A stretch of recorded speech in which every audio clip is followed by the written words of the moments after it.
নমস্কার, আপনাদের সকলকে স্বাগত। আজকে আমি আপনাদেরকে সহজ পদ্ধতিতে আইসক্রিম করে দেখাবো, আমের আইসক্রিম। এই আইসক্রিমটা করতে না লাগবে কোনো রকম ক্রিম, না লাগবে হ্যান্ড ব্লেন্ডার, না লাগবে মালাই দুধের স্বর, না লাগবে আপনাকে রান্না করতে কিচ্ছু না। একদম সহজ পদ্ধতিতে একদম দোকানের মতন আইসক্রিম হয়ে যাবে। দারুণ লাগবে খেতে। দেখুন কি সুন্দর হয়েছে। আসুন তাহলে দেখে নিই রেসিপিটা, ঝটপট করে নিই। সবার প্রথমে আমি এখানে একটা আইস বক্স নিয়ে নিলাম। তার মধ্যে আমি দুধ দিয়ে বক্সটা ফিল আপ করে দেব। আমি এখানে নর্মাল টেম্পারেচারে দুধ নিয়েছি, আর নর্মাল দুধ নিয়েছি, কোনো ফুল ক্রিম দুধ নেইনি। এখানে যে কোনো দুধ নিলেই চলবে। এটাকে আমি তারপর 7-8 ঘন্টার জন্য ফ্রিজারে রেখে দেবো আইস ফর্ম হওয়ার জন্য। এখানে আমি দুটো হিমসাগর আম নিয়েছি। আমি হিমসাগর আমটা নিয়েছি এই জন্য যে আমটা খুব মিষ্টি হয় তার জন্য। আর আমটা আমি খানিকক্ষণ জলের মধ্যে ভিজিয়ে রেখেছি কয়েক ঘন্টা, যাতে আমের গরমটা বেরিয়ে যায়। এবার একটা থালা নিলাম, নিয়ে আমের খোসাটা ছাড়িয়ে নিচ্ছি। আমি দুটো আমেরই খোসা ছাড়িয়ে নিচ্ছি এইভাবে। আমি ছুরি দিয়ে ছাড়াচ্ছি। আপনাদের যদি ছুরি দিয়ে অসুবিধা হয় আপনারা বটি দিয়েও ছাড়িয়ে নিতে পারেন। এইভাবে আমি দুটো আম ছাড়িয়ে নিলাম। এবার আমগুলিকে আমি পিস করে নিচ্ছি। আমি এখানে র্যান্ডামলি পিস করছি, কারণ সেরকম নিখুঁত পিস না করলেও চলবে আমগুলিকে। দুটো আমি এইভাবে আমি পিস করে নিলাম। সাইডগুলো আমি কেটে নিচ্ছি, কোনো কিছু বাদ দেবো না। এবার আমগুলিকে একটা প্লাস্টিক কন্টেনারের মধ্যে নিয়ে আমি ফ্রিজে রেখে দেবো 1 ঘন্টার জন্য। ফ্রিজারে রাখবো 1 ঘন্টার জন্য, যাতে একটু ক্রিস্টাল ফর্ম করে। 1 ঘন্টা পর আমগুলি বার করে নিয়ে আসলাম। দেখুন একদম ক্রিস্টাল হয়ে গেছে। আর আর দুধটাও নিয়ে আসলাম। 7-8 ঘন্টা হয়ে গেছে।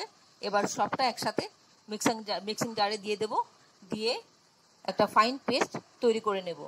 আমি প্রথমে আমগুলি দিলাম, এবার দুধের কিউবগুলি দিয়ে দিচ্ছি, আইস কিউবগুলি।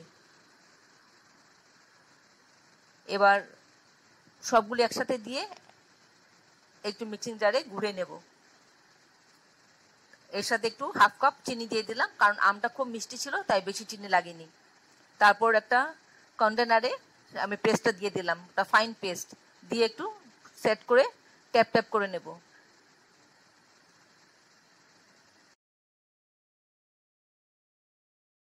এবার উপর থেকে একটু আমের টুকরো দিয়ে গার্নিশ করে নেব।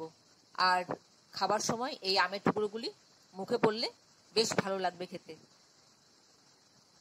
আপনারা যারা এখনো পর্যন্ত আমার চ্যানেলটাকে সাবস্ক্রাইব করেননি, ঝটপট সাবস্ক্রাইব করে নিন। আপনাদেরকে আমাদের মাঝে দেখতে পেলে আমাদের খুব ভালো লাগবে। আর নতুন কোনো বন্ধু প্রথমবার আমার চ্যানেলটাকে দেখে থাকলে আপনাকে একটা বিগ হাত জানাচ্ছি। চ্যানেলটাকে সাবস্ক্রাইব করে নেওয়ার জন্য অনুরোধ রইল। পাশে বেল আইকনটা অ্যাক্টিভেট করে নেবেন, যাতে পরবর্তী আমার সমস্ত রেসিপির নোটিফিকেশন সবার আগে আপনার কাছে এসে পৌঁছয়। আর আপনি যদি ফেসবুক থেকে দেখে থাকেন তাহলে ফলো অপশনটা ক্লিক করবেন আর একটা লাইক দেবেন, তাহলে আপনি আমার সাথে জুড়ে যাবেন। আপনি আমার সাথে জুড়ে গেলে আমার সমস্ত রেসিপির নোটিফিকেশন সবার আগে আপনার কাছে এসে পৌঁছবে। এবার ফ্রিজারে 2 ঘন্টার জন্য রাখ। 2 ঘন্টা বাদে ফ্রিজ থেকে বার করে নিয়ে এসেছি। দেখুন কি সুন্দর লাগছে। এবার আমি আপনাদেরকে স্কুপ করে দেখাবো। আমি এবার স্কুপ করছি। একদম পারফেক্ট টেক্সচার, দোকানের মতন লাগছে। দেখুন কি সুন্দর হয়েছে। আর গরমে এটা মেল্ট হয়ে যাচ্ছে। ভালো লাগছে না? এত সহজে এত সুন্দর একটা আইসক্রিম তৈরি হয়ে যায় বাড়িতে, কোনো ঝামেলা ছাড়া। এই দেখুন গলে গলে যাচ্ছে গরমে।